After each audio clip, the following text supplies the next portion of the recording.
आ जाते हैं आपका यूट्यूब चैनल टेस्ट स्टडी पीके में। तो मैं फिर क्लास 10th के लिए साइंस से लेकर ऑब्जेक्टिव में फिर आप लोगों के बीच में हाजिर हूँ। तो वीडियो अच्छा लगेगा तो वीडियो को लाइक कर दीजिएगा, नहीं रहेगा तो चैनल को सब्सक्राइब कर दीजिएगा। तो चलिए पहले वीडियो को शेयर कर दिए, चलते हैं क्वेश्चन की तरफ। चलिए ध्यान दीजिए, आज का पहला क्वेश्चन है, किस प्रकार के जनन में जनक के शरीर में कलिका निकलता है? किस प्रकार के जनन में जो जनक होता है उसका शरीर में क्या निकलता है? कलिका। तो किस प्रकार के जनक में? मुकुलन में। किसमें? मुकुलन में। सबको बोलिए किसमें? मुकुलन। मुकुलन में क्या निकलता है? कलिका। क्या निकलता है? कलिका। ठीक है ना? तो मुकुलन में क्या निकलता है? कलिका। चलिए तो आगे बढ़ते हैं।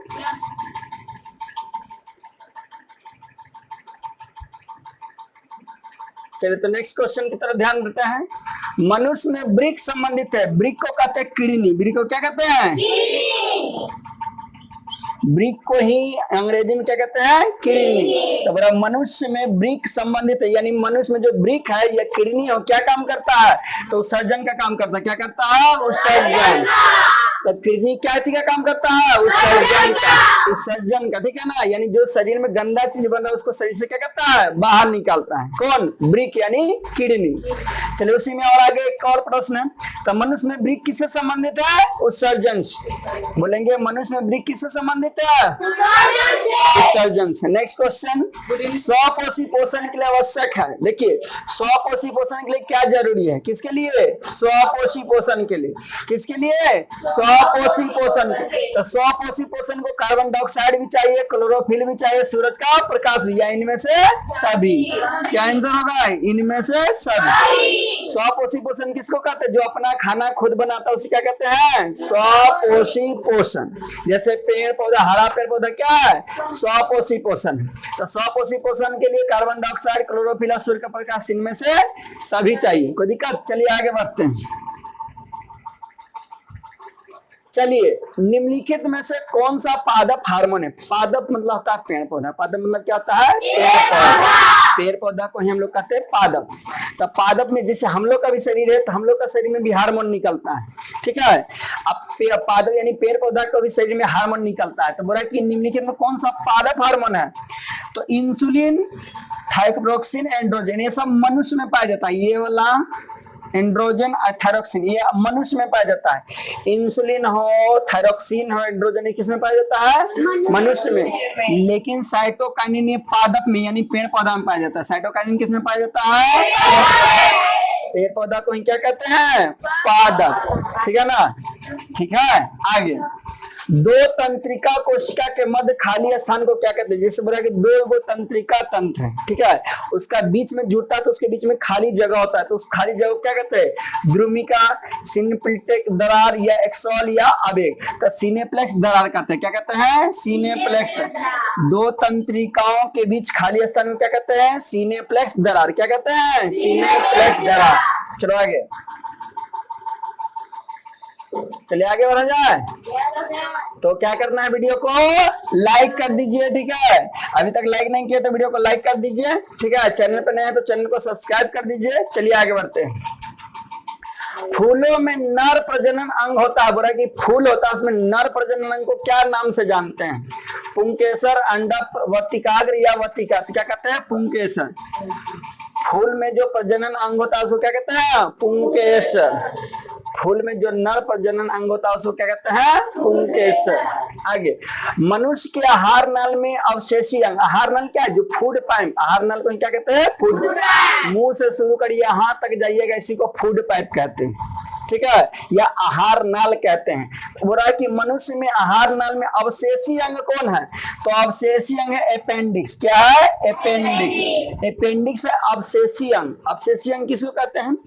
जो दादा परदादा छरदादा में था लेकिन अभी हम लोग में नहीं है, लेकिन वो काम में आ नहीं रहा। जैसे हम लोग में पूछ था लेकिन अभी पूछा है नहीं, तो उसी तरह से भैया अवशेषी अंग में यही था कि पूर्वज में हम लोग का दादा छरदादा उस उनके पूर्वज में था लेकिन अभी नहीं है, ठीक है?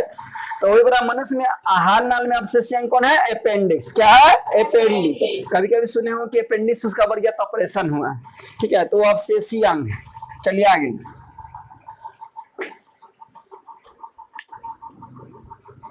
बोलो यहाँ तो कोई दिक्कत है?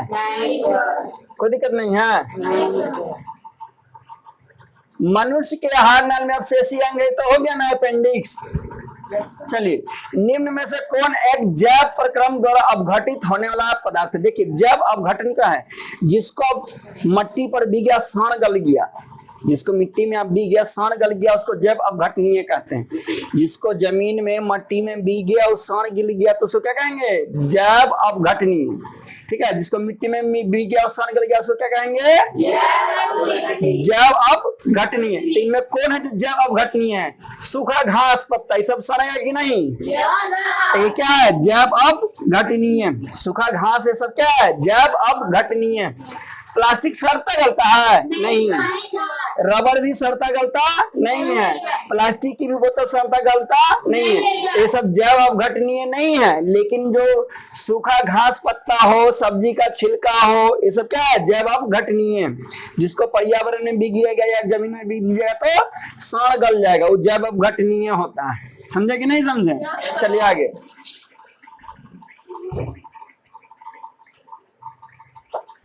मुकुलन द्वारा अलैंगिक जनन होता है। बोला कि मुकुलन द्वारा अलैंगिक जनन किसमें होता है? हाइड्रा में, मटर में, शैवाल में या प्लाज्मोडियम में? तो किसमें होता है? हाइड्रा में। मुकुलन द्वारा अलैंगिक जनन किसमें होता है? हाइड्रा में। मुकुलन द्वारा अलैंगिक जनन हाइड्रा में होता है। स्त्री केसर के आधारीय भाग को क्या कहते हैं? बोला कि स्त्री केसर के जो आधारीय भाग होता है उसको क्या कहते हैं? वतिकाग्र, अंडाशय, वतिकाग्र या पुष्पांग। तो बताइए कि इसको क्या कहते हैं? तो क्या कहते हैं? अंडाशय। क्या कहते हैं? अंडाशय। स्त्री केसर के आधारित भाग को अंडाशय कहते हैं। पराग कोश में होता है, तो पराग कोश में होता है परागकण। पराग कोश में क्या होता है? परागकण। पराग कोश में क्या होता है? पराग कोश में पाया जाता है परागकण। चलिए आगे बढ़े। चलिए आगे। वीडियो को लाइक कर दीजिए, शेयर नहीं किया अभी तक तो शेयर करते रहिएगा, ठीक है। चलिए आगे बढ़ते हैं। निम्नलिखित में कौन एमिनो अम्ल के विखंडन से बनता है? यानी एमिनो अम्ल का विखंडन, विखंडन मतलब होता है टूटना। अमीनो अम्ल टूटता है तो क्या क्या बनता है? तो अमीनो अम्ल टूटेगा तो carbon monoxide, CO.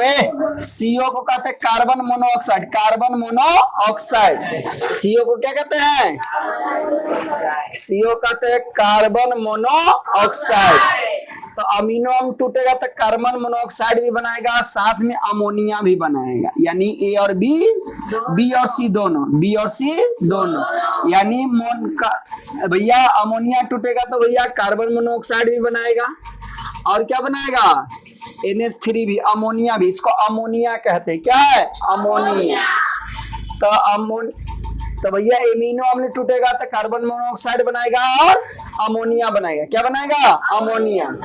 Ammonia, ammonium नहीं, अमोनिया। चलिए आगे बढ़े। लिंग गुणसूत्र का पूर्ण जोड़ा पाया जाता है। लिंग गुणसूत्र का पूर्ण जोड़ा पाया जाता है स्त्री में। लिंग गुणसूत्र का पूर्ण जोड़ा किसमें पाया जाता है? स्त्री में। स्त्री बोले तो महिला में, ठीक है। तो स्त्री में कौन सा गुणसूत्र रहता है? तो याद रखिएगा, स्त्री में XX गुणसूत्र रहता है। स्त्री में कितना, कौन सा गुणसूत्र रहता है? XX। अब पुरुष में गुणसूत्र रहता है XY। पुरुष में गुणसूत्र रहता है X और Y, ठीक है। तो इसमें पूर्ण जोड़ा रहता है। स्त्री में क्या रहता है? पूर्ण जोड़ा या युग्म, ठीक है। स्त्री में पूर्ण जोड़ा गुणसूत्र रहता है। स्त्री में पूछा गुणसूत्र कौन है तो XX। पुरुष में गुणसूत्र कौन है तो XY। पूछे गुणसूत्र की संख्या क्या गो है तो 46 जोड़ा, 46 गो गुणसूत्र क्या होता है? 46 गो। एक जोड़ा में बोले तो 23 जोड़ा, ठीक है। गुणसूत्र पूछे क्या गो शरीर में होता है? 46 गो। जोड़ा में पूछे तो 23 गो। ज्यादातर आपको पूछता है कि गुणसूत्र की संख्या कितना होता है तो 23 जोड़ा देता है। क्या देता है? 23 जोड़ा। पूर्ण गुणसूत्र किसमें पाया जाता है? महिला में। पूर्ण गुणसूत्र किसमें? आगे बढ़ते हैं। चलिए, आप लोग से रिक्वेस्ट है, वीडियो लाइक नहीं किया तो लाइक कर दीजिए। चलिए आगे बढ़ते हैं।